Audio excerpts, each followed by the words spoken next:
Alright, so after not recording for a really long time, just trying to get back into the swing of things, so I found this interesting blog, November 4th, so really current for me, all about detecting dynamic loading in Android applications with pidmaps, which is right there the number one reason I'm making this video, because I just love Linux and exploring it. I also love blogs that start with TLDRs, so they begin saying, through dynamic loading, malware authors can covertly load malicious code into their applications in order to avoid detection.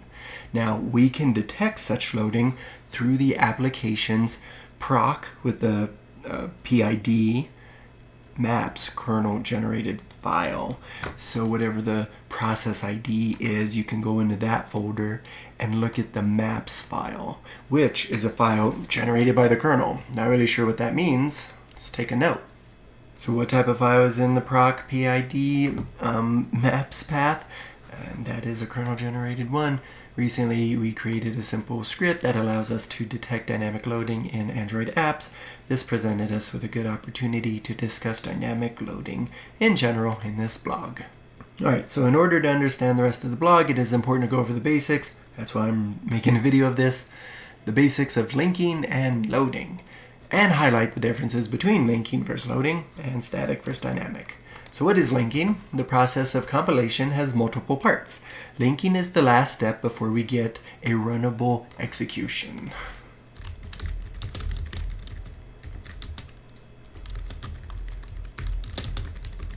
So question, what's the last step in compiling a program? The compiler is going to be linking stuff. They go on to say a program is usually more than a simple self-contained file and relies on other libraries or files to operate. Anyone who's written any code definitely knows this is true.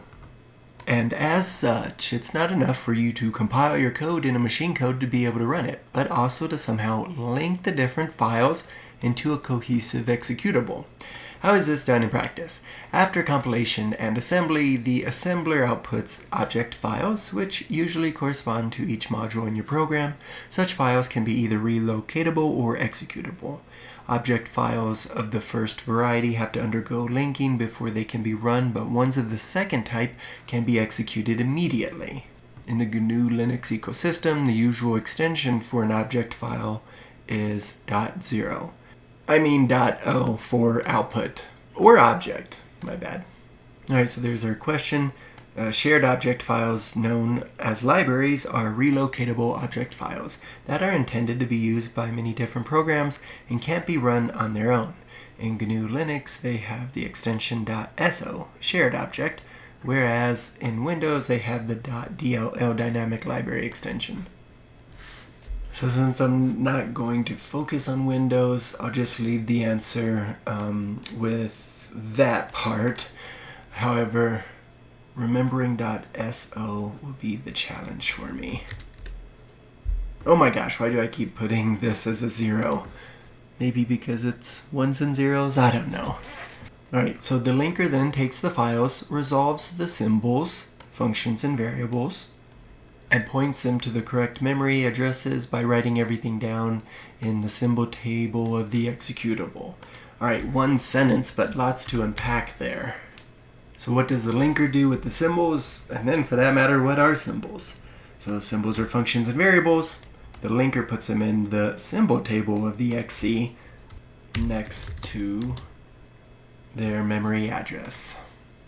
And if this part is confusing to you at all, I've made very many videos on the x86 architecture and how that works by reading the programmer's manual. So I think there's over 50 of those videos you can go watch.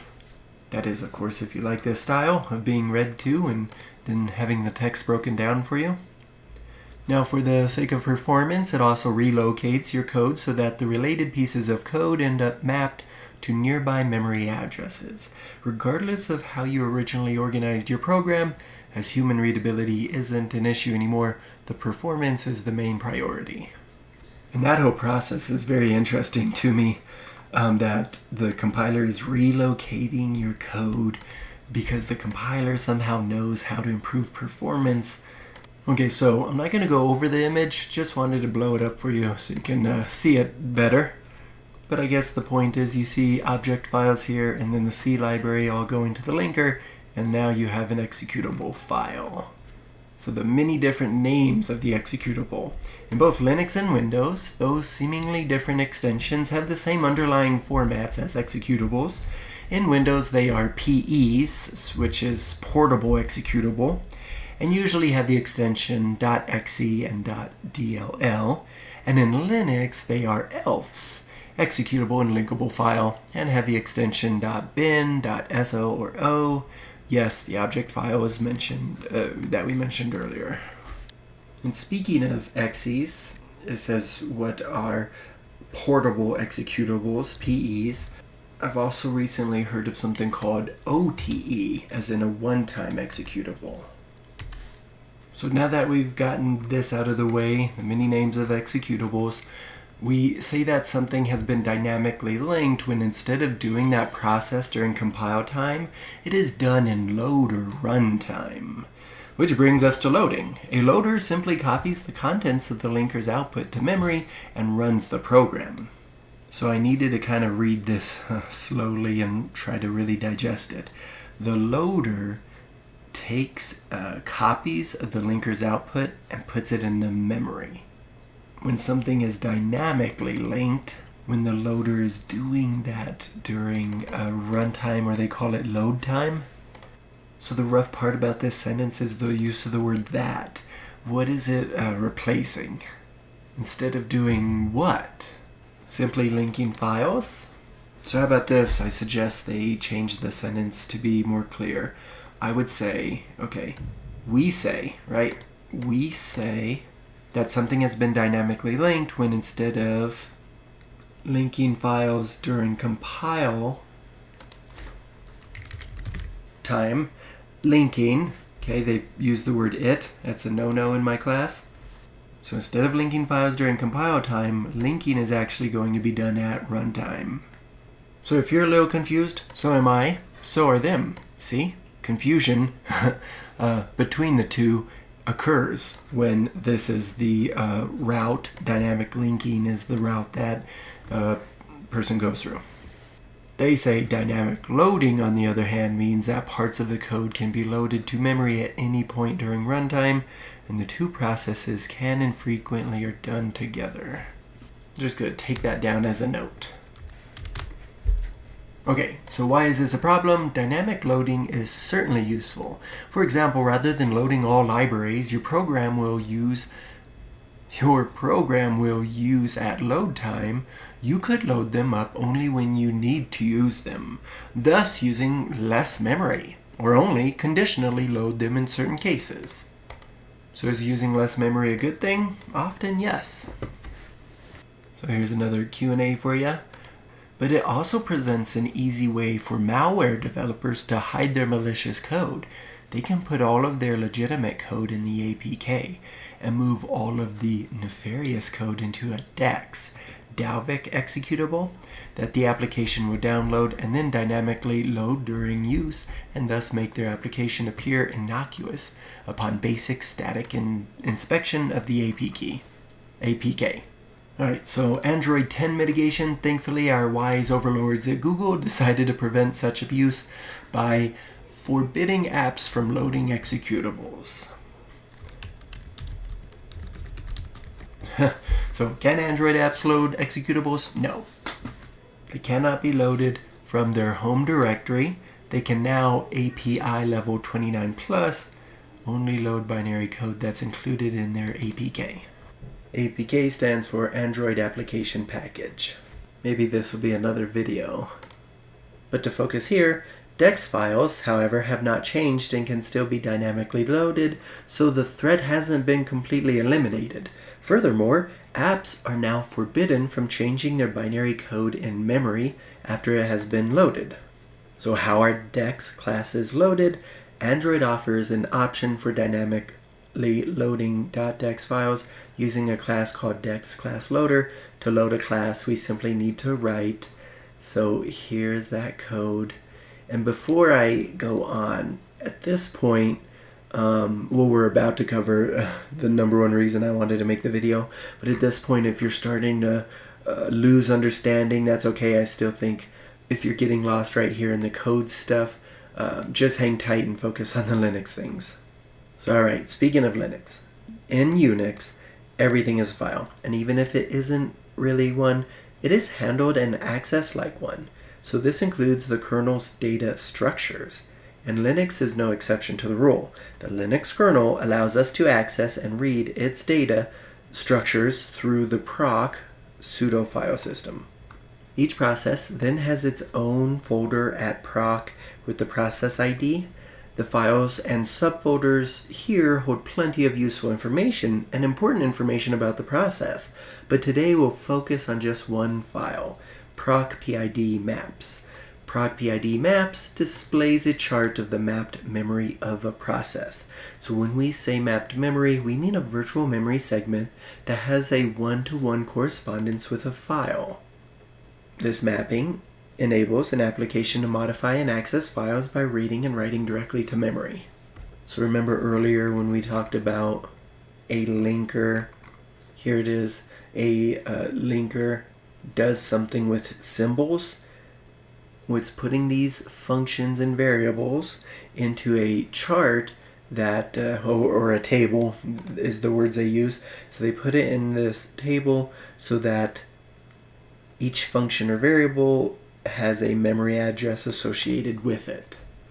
So the linker does that. It's sitting in memory now. The details of that can be found here in this file.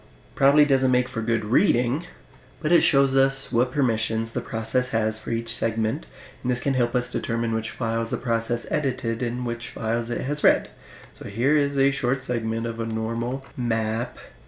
You got some reading there, some writing there, executing there.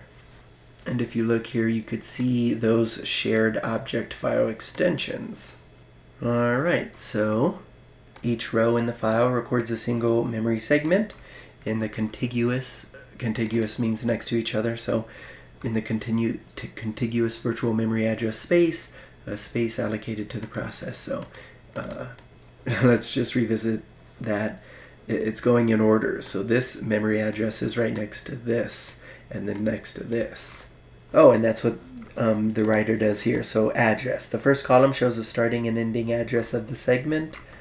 So starts and then ends, so that is the same as that. Okay, so I hope I didn't mess anybody up down here when I was trying to explain it. All right, we got address permissions. RWX is the usual read, write, execute, while the last letter is S or P, meaning shared or private, respectively.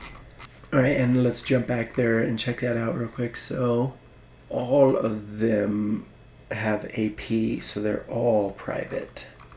This number is the offset. This is the offset from the beginning of the file. In order to be able to calculate the starting address of the mapped data, sometimes a segment isn't mapped from a file, in which case the path column will have an identifier for the nature of the segment, as explained below, in which case the offset is simply left as 0. So don't get hung up on that. Sometimes I think files like this will just have a ton of information you, as the person reading the file, may not necessarily need, but information like this can be used in some sort of calculation for the program or operating system.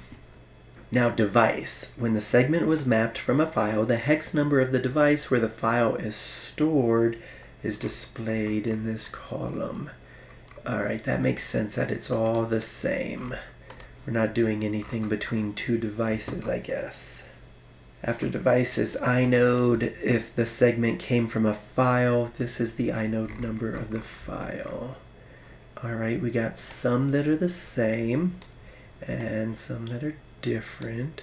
So 1, 2, 3, and 4. In this example, we have 4 distinct files. Oh my gosh, if you look over here, that's exactly what that is. So, makes sense. All right, that's the inode and then the path. Okay, our humble script. So in offending Android applications, dynamic loading of code is usually done from the home directory of the application. So files loaded to memory from that dictionary or other common locations ought to appear in the maps file. To automate the task of checking that file, we constructed a very simple script that uses regex to search for the string data in the maps file of a given process ID in the connected device and returns lines that match it. It is the only location from which an app can load DEX files. So I skipped a sentence, and it might be the most important sentence. Data, the folder data and the file data, or is that another folder, is of course the app's home directory where files and data are stored. So first of all, that was just surprising to me. Apps have home directories, just like users have home directories, I guess. Okay, so a series of Q&A, really short ones actually.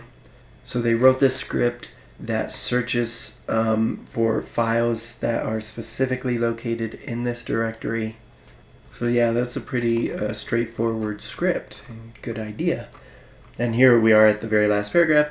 Interacting with ADB through Python was sometimes a challenge, as doing so using the shell can be awkward, but we found a useful set of tools called pwn tools that provide exactly that functionality. They offer a vast set of functionalities designed to help with hacking and prototyping, so check it out. Okay, so the big point, more than anything, more than walking away and maybe using their script, and there were links in this that you can click. Let me put this link in my Q&A file so you can access it on GitHub if you're following along from there.